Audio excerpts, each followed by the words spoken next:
What's up, you guys? So today I'm gonna do something a little different. Welcome to my channel. If you've been here before, you know I am a handbag designer based out of Los Angeles, California, and I figured I'd do a little blogging venture today. I'm actually going to go pick up a leather skiving machine since I typically work with handbags, leather goods, and I'm going to the leather machine company to give you guys a quick little tour with me, pick up some machines or pick up a machine and give you a tour of the facility and supplies and all that stuff that they carry. So yeah, let's get on it.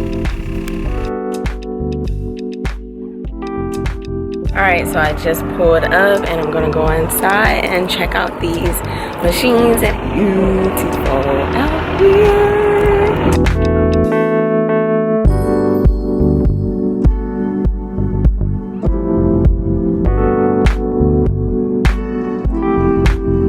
Alright guys, so I just got here to the leather machine company. I am here with Dave. He is one of the owners and he's going to be the one giving us a tour of this amazing facility. So let's check out everything. Alright. You excited, Dave? I'm looking forward to it. See, looking forward Dave, that's to all it. we need. That's all we need. Sheets of 1 inch of leather. Whoa. That's thick. Yeah. Okay. The smaller machine, like that second one there, it'll sew up to a 1/2 inch of leather.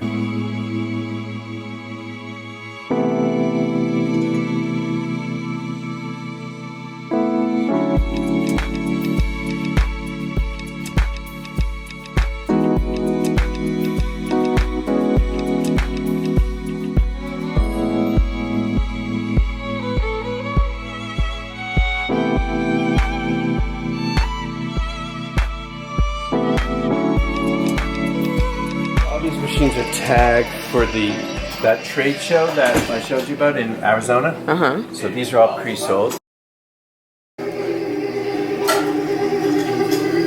How many machines would you say you sell per show? In Prescott, we usually sell between 35 and 40. Wow. Okay. And over here, it would have winter in there. so in here is all our machines when they come in from Asia. Okay.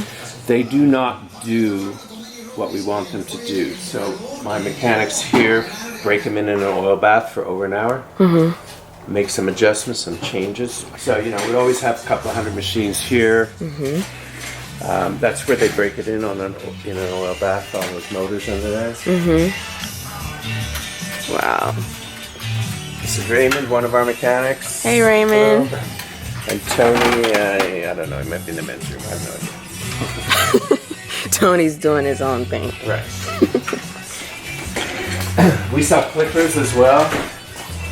There's one wrapped up because it has to go out. That's a 10-ton clipper. Basically, our excess thread that's not in the thread room is kept here.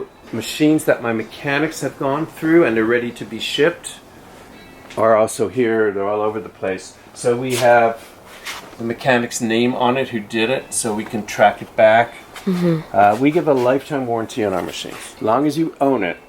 We don't replace needles and stuff like that, but any mechanical stuff for as long as you own it. That's love.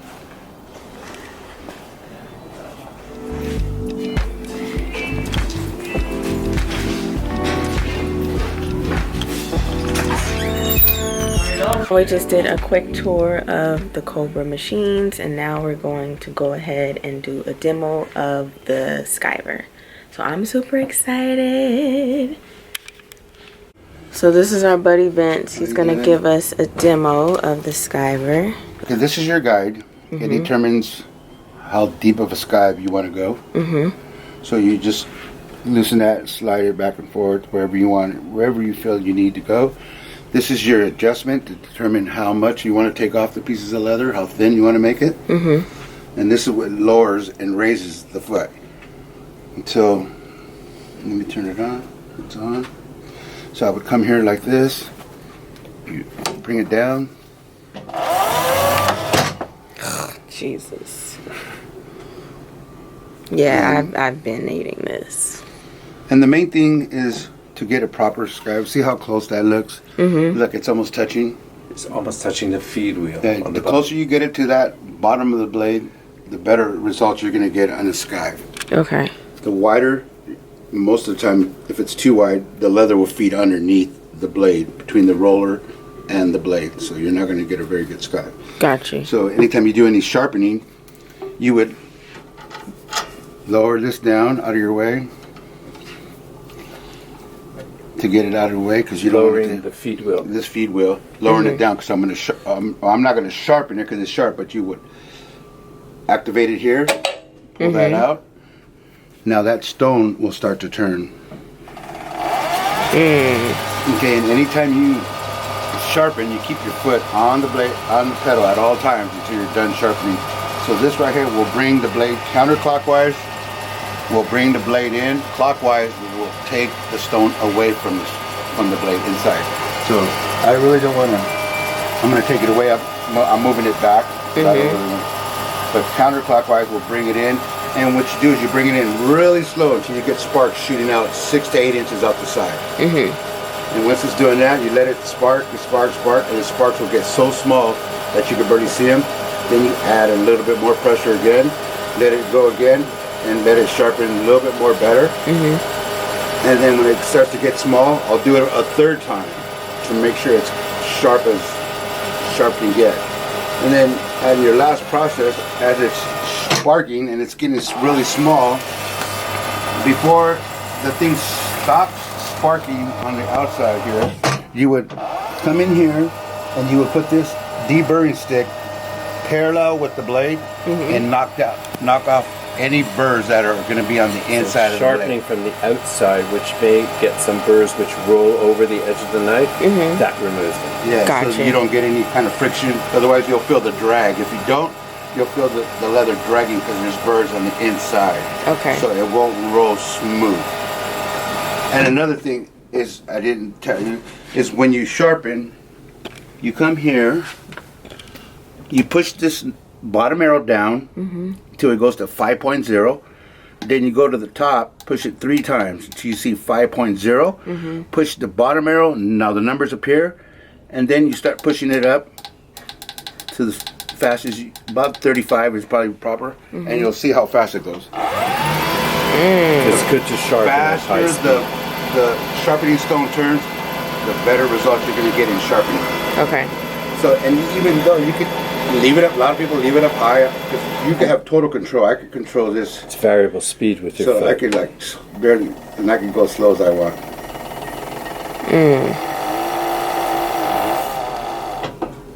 Wow. So you can leave it up, or you can turn it down where you feel comfortable. You know, after a while you become a novice and you're used to doing it. A lot of people just leave the speed up because they control it with their foot, right? Right. I can go as slow as I want, or I can go as fast. Okay. And a lot of people that are doing production, they go fast because they want They're to do a used to lot it, up. yeah. So they're just zip, zip, zip, you know, and they're just, you know, and they're just going. This, oh, I'm sorry. Okay, and this one here, this top feet right here is, if you raise it up, you will get a tapered, more of a tapered skive than this. It controls the angle of this foot. So if I raise it up, I loosen the top, and then I will.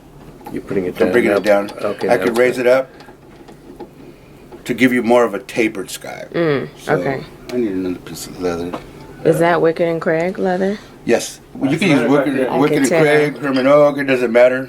It all. I could tell Wicked and Craig from a mile away. After I brought it up. Let me adjust everything where it should be. There. Adjust it there, so I'm going to lock it in place. And he's going to bring me more leather, but for now I'm going to just show you with this piece here. It's, if you notice, it's more of a taper, but it's still, Yeah. it's always going to be a tapered unless you change this foot and you take it out. The MP4, it's a little different. you know, you want to be like at least a 1/16 inch away from the back of the foot on a 4. This one right here, it's almost center of the roller. It's offset about an 1/8 of an inch, a strong 1/8 of an inch. So it's not sitting really dead center of that roller. It's offset a little bit. And that's the main thing, because if that blade starts to get sharpened, it's going to pull back a little bit, and then it's going to get further away, and then all of a sudden your skive is going to start to change, or it's not going to skive as well. So to move it forward, move the bell knife forward. You got this little handle, and then there's a neutral zone in this thing, so I'll show you right now. See, like right now, this is a neutral. So we do that it won't change on you. If you move it accidentally, it won't move. But if you want to bring it in, you just go counterclockwise, and it starts moving. The blade, gradually moving, and then back the other way. Got you. Like that. Okay. It's a lot more because you could do both, veg and chrome tan. The 4, it's just basically for chrome tan. Okay. Or not veg. You can do some veg tan, like 4 or 5 ounce. Right, but nothing thicker than that. Nothing thicker. No harness, no stirrup, but mostly. But this right here does both, and like I said, I mean, you can do pretty much whatever you want.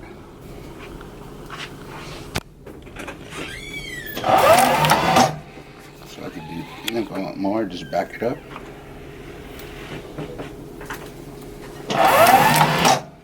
Ooh, that's gonna save my life. Yeah, it will make your life a lot easier. See, but if you notice, it's more of a tapered than the way I had it with this one. Okay. But you will always get a tapered skive. Got you. With this foot here. Okay. But you could take the drastic of a taperness by just adjusting this. Okay.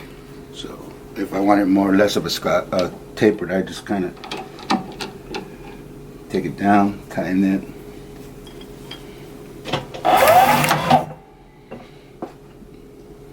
That is a hell of a machine. It is. Look, guys, got some goodies. Thanks to Dave. Take care. Thank you, you too. Alright guys, that's it for our tour of the Leather Machine Company. Hope that you enjoyed it. For more information, make sure you visit their website for all information regarding Cobra machines and other machines that they might offer or carry. Till the next time, I will catch you on the next one.